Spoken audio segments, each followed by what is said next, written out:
Welcome back, folks. My name is LastKnownMeal, and today we're going to talk about Cyberpunk 2077.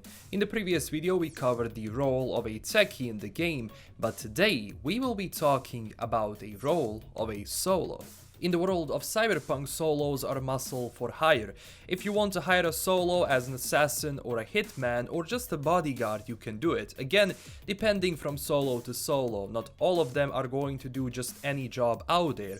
And doing jobs for various factions can help or undermine your relationship with the rest, so be careful who you work for in the game. They usually work for certain entities like corporations or various fixers around town. For example, like Dex, a fixer hired V to do something for him.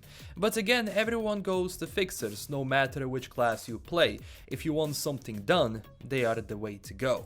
For example, in the Cyberpunk Deep Dive demo, we saw a strong solo build gameplay, where our character was able to mow down through series of enemies, use the strength to rip the turret off and then go to destroy everything around it, mostly like a Terminator. Besides that, we saw that strength mixed with good augmentations can be used to force open doors, so even if something is locked and you just want to bust your way in, you can do it. And because solos usually go into combat, one thing that you'll have to get is subdermal armor, because the only way V was actually able to withstand all those bullets is through the subdermal armor. As we saw in the demo, a strong solo would be around this: body 9, intelligence 4, reflexes 7, technical 9 and cool 4.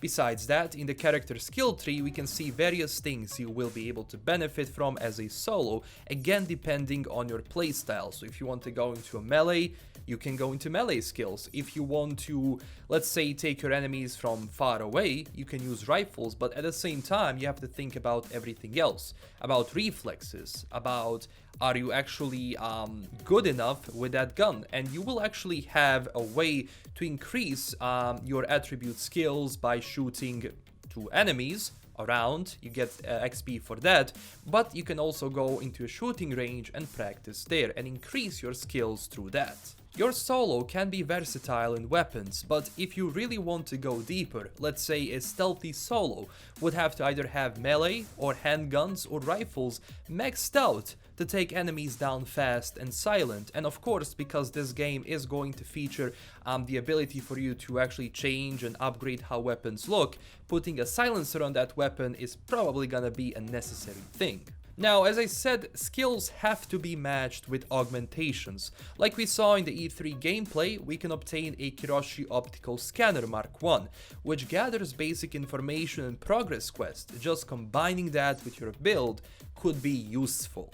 And also be careful which weapons you pick up as you're playing through the game, because as we already saw in that little snippet, some weapons will be locked, so you will need an augmentation to actually rely on those weapons, because they're either not going to do any damage or they will do reduced damage because those weapons are locked onto the person that was using it. For example, like in the Dread film, if someone else takes the gun that Dread is using and it actually the scanner actually finds out it's not the original user, it's either going to blow up or it's not going to shoot.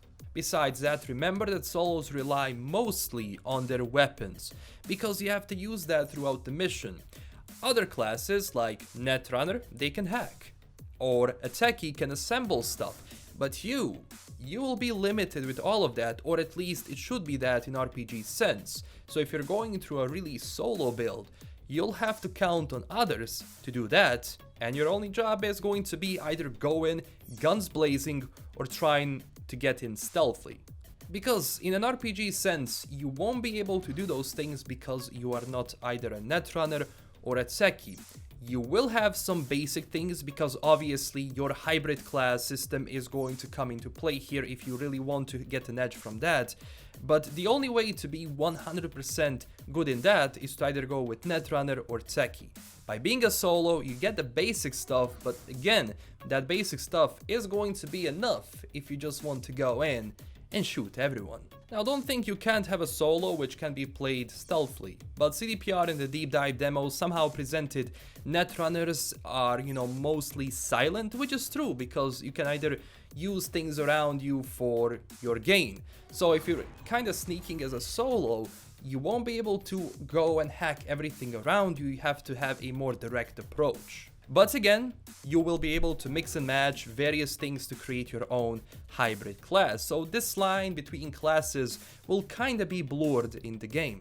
One thing that will be useful for you are various reflex boosters you inhale to improve the aim and general movement speed. Solos also have, or had, in the tabletop RPG, a special ability which is Combat Sense. It allows the solo to perceive danger, notice traps, and have an almost unearthly ability to avoid harm.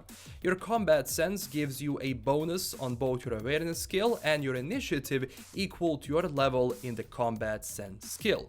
Keep in mind, this is from the tabletop game. It's going to be implemented somewhat differently in the video game, because in the tabletop you have to calculate a lot of those things. In the game is going to calculate everything, damage, etc, etc. So as a solo, you will be the toughest and most reliable character to have on the front lines, specializing in combat and working the best in a combat situation. But not running in, guns blazing just like that, unless you have enough armor beneath yourself, because yeah, you will die quite fast. Especially in the game that remembers your choices and how you handle them. Just imagine like a big brother watching you, whatever you do, like it's going to be remembered, and you will never know when is it going to bite you in the butt. For example, our friend Jackie from the game can be considered a solo, especially how he goes into situations like in the opening mission where he just blasts through the door and charges at the guy. Don't even try to do that if your strength is not high, like grabbing enemies to use them as shield. If your strength is not good, you won't be able to actually do it. So this was my video on the role of a solo in the game, hopefully helping you around your choice and somewhat telling you what to expect. And this is everything we have for today. Thank you so much for watching. Don't forget to click that like and subscribe button for more. And as always, tell me down below what class are you going to play, and if it's actually a hybrid, what are your plans? And join our growing community on Twitter and Discord. I also made a Patreon page. If you were looking for an extra way to help the channel, you can check it out, and huge thanks to my current Patreon supporters. This is LKM signing out, and stay classy everyone. Bye bye.